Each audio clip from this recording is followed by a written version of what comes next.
Hello all and welcome to another video. In this video we'll analyze how modern upscaling techniques like DLSS and FSR behave in recent released games. I know Intel has its own upscaling technique, but I'm not going to focus on that. Before we start, I have to mention that I bought an external capture card. This way, in the videos that I'm capturing, you can actually compare the frames that we have with mine. For the test, I'm going to use the 7800X CPU, which is one of the best CPUs right now, paired with the RTX 4080. So let's begin.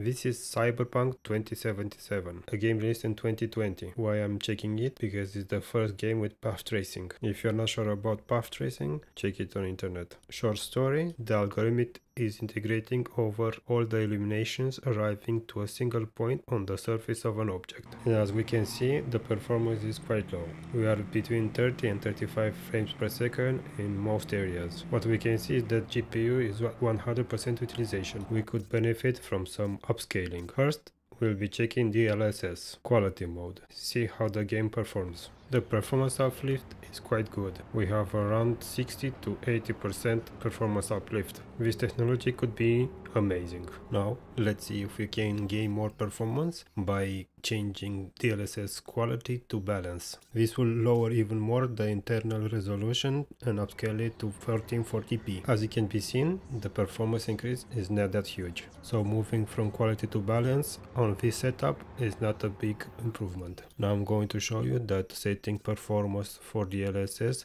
the performance increase is not worth it. And why I'm saying this? Because the graphics quality has degraded quite a lot. I think that at 1440p, quality is acceptable, balance bearable, and performance should be avoided. Why I'm saying this? In YouTube videos you could not tell the difference, because YouTube compresses the video and loses the quality. But I must confess that I can observe the difference. Let's check the difference between DLSS performance and FSR2 performance. This game has Intel's super sampling technique, but I'm going to skip this one. I'm not going to look at FSR ultra performance because the image quality is quite low. The performance is more or less the same, but I'm not sure if it can be seen the ghosting behind the car. In my opinion, FSR performance is not usable. Let's go directly to FSR quality and let's check the performance and how it looks like. When it comes to performance, there isn't any difference. Both perform more or less the same. When it comes to image quality, both look good. I will not be able to tell the difference if I'm going to do a blind test. Now let's move to a recent release, The Last of Us Part 1, a game that at max settings runs a lot better than Cyberpunk 2077. As you can be seen on the screen, we have around 100 FPS in this area. So let's enable FSR to get 65% increase in performance. This was the performance increase in Cyberpunk 2077. What I like in this game is that when we enable upscaling, we see the internal render resolution. So quality FSR is 1712 by 960. This is the internal resolution upscaled to 1440p. So the rendering resolution is lower than Full HD. So let's check the performance in this game. As we can see, the performance increase is not that big. GPU usage is around 98%, 97%, so it's quite good, but the performance increase is marginal, so to say. The performance in this area is between 20 and 40% more, but we are not reaching the 60% above as we saw in Cyberpunk 2077. So not all games scale alike. This is a little disappointing, and you will see that the lower the internal resolution, the lower are the performance increase. Granted, this game runs quite well and upscaling is not necessary, but at 1440p, going below quality, the performance increase is not that big and the image degradation is quite high. Now let's look at DLSS and how it performs in this game, and if there is any difference between DLSS quality and FSR quality when it comes to performance. What I can say is that if there is a performance difference, it's so minimal that you will not be able to tell them apart. When it comes to image quality, the difference is quite minimal. Again, I will not be able to tell them apart if I will do a blind test. Probably I will see the difference if I was going to be standing still and check to see and analyze perfectly the images. When moving and doing other stuff like playing the game, enjoying it, it's going to be quite hard to see the difference. Now I'm going to show you DLSS balance and the performance increase that we have. And this is what I'm saying. Going below quality at 1440p, there isn't any benefit. And there is a small performance increase, but the image degradation is visible. But I'm not sure that it can be seen in YouTube. So far, we saw that upscaling delivers performance uplift. But this applies to any game and any area of the game. Let's check Hogwarts Legacy. This game is a bit weird in the sense that sometimes you lose your settings, your graphics settings. I'm not sure why. Maybe it's because I updated my graphics driver or there was an update, but sometimes you have to make sure that you have the settings and you have to double check to see if everything that you put prior is enabled. Sometimes it actually enables frame generation when it shows that it is disabled.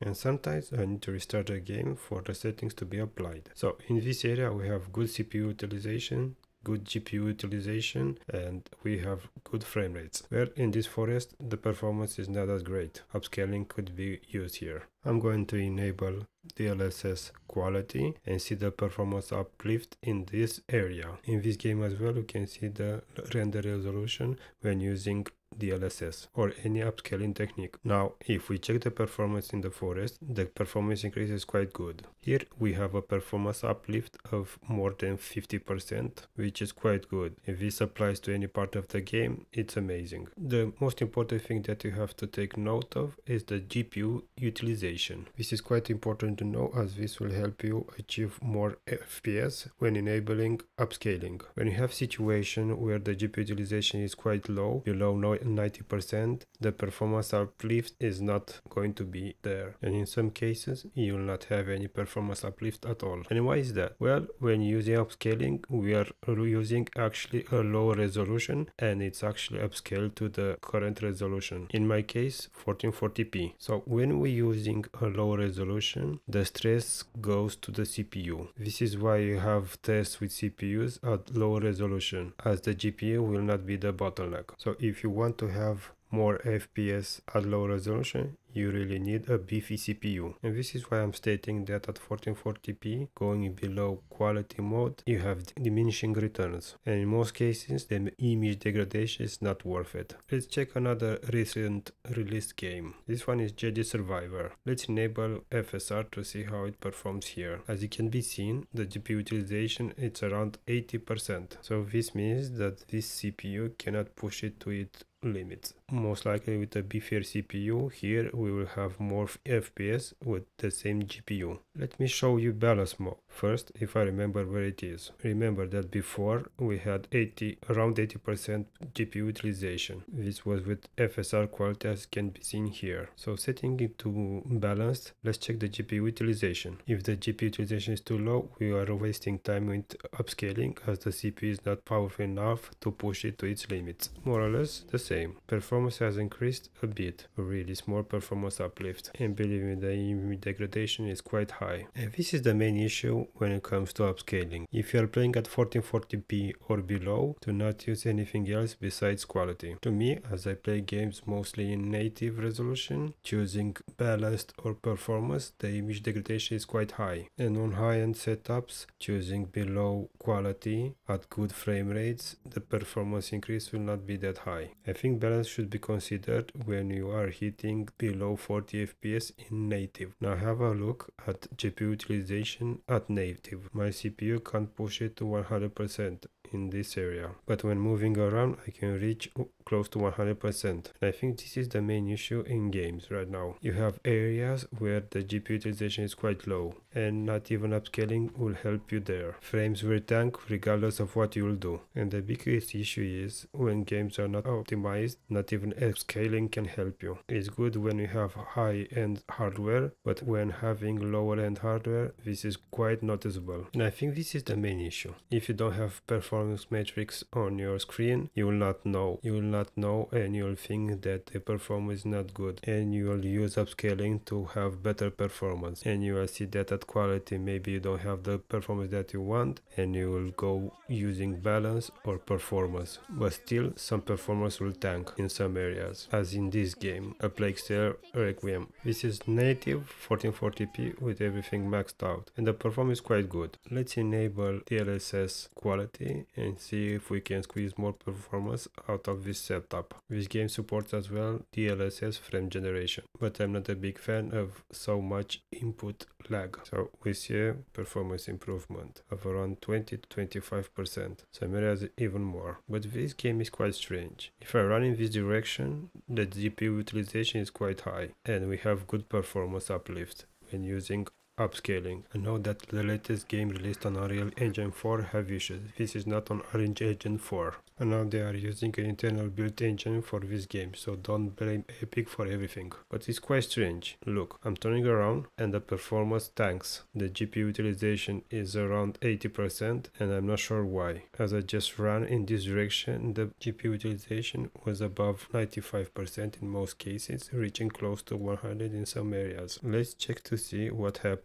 if you go back to native, meaning that we disable DLSS. Again, everything is maxed out. I have applied all the game's patches until the time of recording, as this game was released more than 6 months ago. So even though the GPU utilization was low, we still had a small performance increase. The CPU manages to push almost to its limits the GPU at native resolution. So we saw the performance at native, we saw the performance at quality DLSS. Let's look at balanced DLSS and see the performance uplift, if any, when compared to DLSS quality. As a side note, I'm usually using NVIDIA Reflex low latency in order to have the lowest input as possible. And when we look at performance, we see that at balanced we don't gain any FPS, but the GPU utilization is around 70%, a little bit more. Now let's go back to native and also enable DLLA and see the performance uplift between native and DLSS quality. DLAA is a technology developed by NVIDIA to improve image quality. As we can see, at native